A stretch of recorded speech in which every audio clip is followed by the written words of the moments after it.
Let's talk about mealtime, Yep. since that's your recent research. Yeah. Can you tell me a little bit about the study, the hypothesis that you and your colleagues had and what you were looking at? We're interested in overall child and family health, and mealtimes are one of the most interesting contexts to get into that at. It really gives us a window to look at how parents and how kids are approaching health and approaching behaviors around food and eating behavior. We know that mealtime frequency is related to child eating behaviors as well as child weight outcomes. So families that eat more family meals together overall, their kids eat more healthy foods, their kids have healthier weight statuses, and this tracks from childhood to adulthood. So it's a pretty robust finding. But we wanted to get at that question of quality versus quantity. Is it truly the frequency of family meals that's important? Or is there something else going on during those family meals that makes them special or unique that really could promote better outcomes? How did you put the research together? What did you do? Our first approach to this was to get families to allow us into their homes. And we're really grateful to the families in the Strong Kids program. The families in the Strong Kids program, their kids were about 37 months old when we first started talking to them. And asked them to fill out a couple of surveys, and then we followed that up with a request to come into their family homes and videotape them having a dinner meal. After we got the videotapes, we were able to use some observational coding schemes and count the frequency of positive and negative emotions expressed by people during the mealtime. And that was really our approach to quality. We wanted to get at this idea of mealtime emotional climate. What is happening in the meal, the emotions being expressed by different people at the mealtime. We had a hunch that this would have an impact on eating behaviors. And it's pretty easy to imagine why, somebody being grouchy at the meal or somebody coming with a more positive attitude toward the mealtime could have an effect not only on the length of time that the meal is happening, but also on what you're doing and what you're eating at the meal as well. What did you find? This is really interesting. We were excited to find that families that had a more positive mealtime emotional climate also had children who ate about one more serving of healthy food about 20 months later, as compared to families who had a less positive mealtime emotional climate. The way we determined positive versus not so positive mealtime emotional climate, we looked at the frequency of maternal and child positive and negative emotions. And we did a couple of analyses that allowed us to cluster families based off of patterns of emotion expression. And we got these two groups. We have our positive expressors, where moms and kids are expressing a lot of positive emotion, very little negative emotion. And then we had another group, a much smaller group, so that was good, where moms and kids were expressing about the same amount of positive and negative emotions. It wasn't that negative emotions were very high, it's just that everything was sort of on the table. You were talking about one more serving of healthy food. Are you talking about vegetables? Yeah, so the specific variable that we looked at was a combination of vegetables, fruits, and actually soy products, because those are listed as a healthy source of protein by the USDA. And we were surprised to see that the whole variable, it really was the effect on all of these healthy foods, not just one in particular. How many children did you look at? How many families in the Strong Kids program, and over what length of time? There were 75 families specifically in the mealtime component of the Strong Kids home visit. That's out of a larger sample of about 440. So we have our 75. And then the length of time, it was about 20 to 23 months. So at age 3, they filled out surveys. At age about 4.5, 3.5 to 4.5, they did the mealtime visits. And then at around age 5, they did another follow-up survey. How were you able to cluster those families? Sure. We did a ratio variable, and this, the reason why, we didn't want to compare apples to oranges. We don't want to compare families where they're not expressing tons of positive emotion or negative emotion. There are some families that just aren't that expressive, and then there are some families that are very expressive. And just because you have a lot kind of going out there doesn't necessarily mean it's very positive, and just because you have very little being expressed doesn't mean it's very negative. And so we created a ratio based off of the frequency of positive to total emotions for moms, negative to total emotions for moms, and then the same for kids. then we combine those variables into our cluster analysis to get those groups. Were you, first of all, surprised by your findings? A little bit, but pleasantly surprised. The first hypothesis we had was that families that experienced more negative emotions at the mealtime would have kids who maybe would eat more unhealthy food. But we learned that actually wasn't the case, and we were happy to find that there was no difference based off of unhealthy food, no differences on weight outcomes. It was simply that if parents were expressing more positive emotion, if kids were expressing more positive emotion, we had kids eating more healthy foods over time.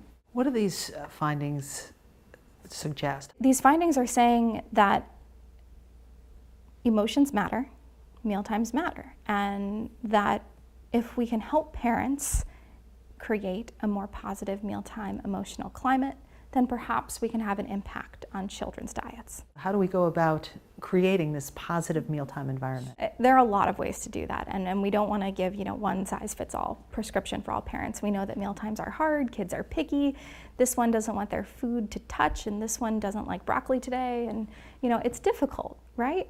So we want to give parents really practical tips for just dealing with the stresses that come up with mealtimes. One of the most important things to do is try to have routines and rituals sort of set up with the meal. So perhaps you give your oldest child a role. Perhaps it's your 7-year-old's job to set the table. That's something that they can do, and your 4-year-old helps by folding the napkins. Other things that parents can do is just have a very specific time. So let's say dinner is always at 6 and it's always in the kitchen or it's always in the dining room. So you're setting up these routines so it's expected. You're not too worried about all the other stuff that goes into the logistics of mealtimes. Another thing that parents can do is sort of practice emotion regulation for themselves. Mealtimes, regardless of how organized they are, can be really distracting. They can be really difficult. So getting rid of those distractions is going to be really important. No cell phones, TVs, put those away, turn them off. Unhook and disconnect for a little while just at the mealtime in order to connect with your child. But that should also come with emotion regulation for parents as well. So taking a deep breath, if you're really tired of hearing the same request for chicken nuggets for the 3rd day in a row, taking 10 seconds to yourself is a reasonable and important thing to do to really reapproach that mealtime with a positive outlook. We're not telling parents, go in there and slap a smile on your face. That's not fair. We want parents to enjoy mealtimes, and one of the ways we think that they'll best be able to do that is by approaching it flexibly, but with these routines in place. What are some of the other things that parents can keep in mind? No distractions, keep technology away from the mealtime.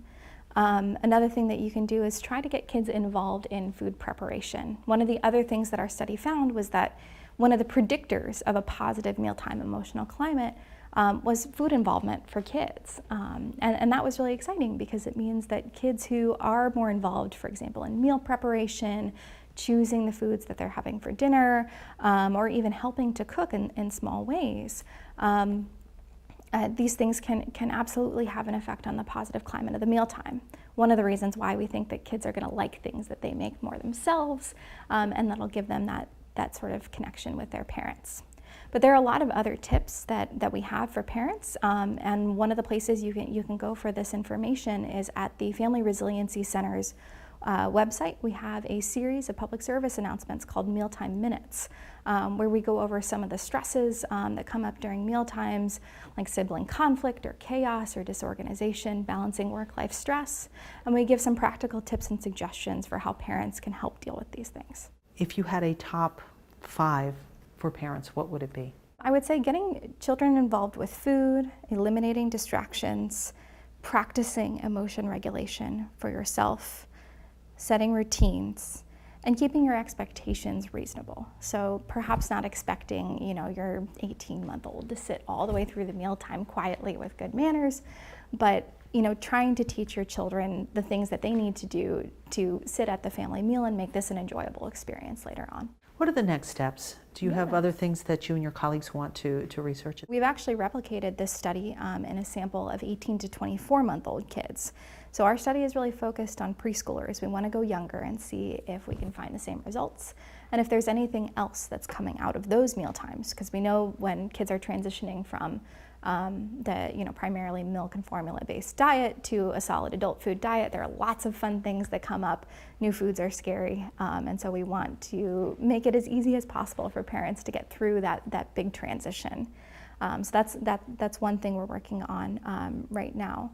We're also really interested in getting at those distractions a little bit more. And so in that study, we've actually coded the numbers and types of distractions that are happening at mealtimes to see if we can parse out more of those specifics that are happening. But the big thing that's really sort of a long-term goal for me is to look at this emotional context at the mealtime and see if we can help parents with emotion regulation and see if that'll help create a more positive mealtime emotional climate. Is there anything I didn't ask you that you want to make sure people know? Just to be realistic about your expectations for yourself and for your family. Yes, it's important to have family meal times as often as you can have them and in a way that isn't going to stress you out further. So, if fresh fruits and vegetables, if it's easier to chop them up ahead of time over the weekends, do that. If it's easier to get the kids involved or not involved, do that. Every family is unique and individual, and it's important to figure out what works for your specific family in order to create that positive mealtime climate. You did mention the Strong Kids program. Can you tell me a little bit about that program? The Strong Kids study, you'll have to excuse me if I don't get the acronym right, Synergistic Theory and Research on Obesity and Nutrition Group. I think that's what it is. I could be wrong though. Okay. But the Strong Kids program is a transdisciplinary study that was designed to look at childhood obesity from every possible angle. So it involves collaborations with nutrition scientists, family scientists, developmental scientists, social workers, kinesiologists, public health specialists. I mean, we really got everybody at the table that we could get to, that we could get. And the Strong Kids study has really given us a comprehensive look at what's happening in preschoolers' lives and what's going on there. So anything from childcare to food subsidies we've looked at. We've also expanded now the Strong Kids study to look at Strong Kids 2, which is a birth cohort. So the Strong Kids 2 study is, the kids are now turning about 4 years old, but we've had them since they were born, and again, we're looking at all of these different possible predictors of child health and eating behaviors. You said you are working on your doctoral? I'm a doctoral candidate, yeah. When do you anticipate that you will get your PhD? May 2018.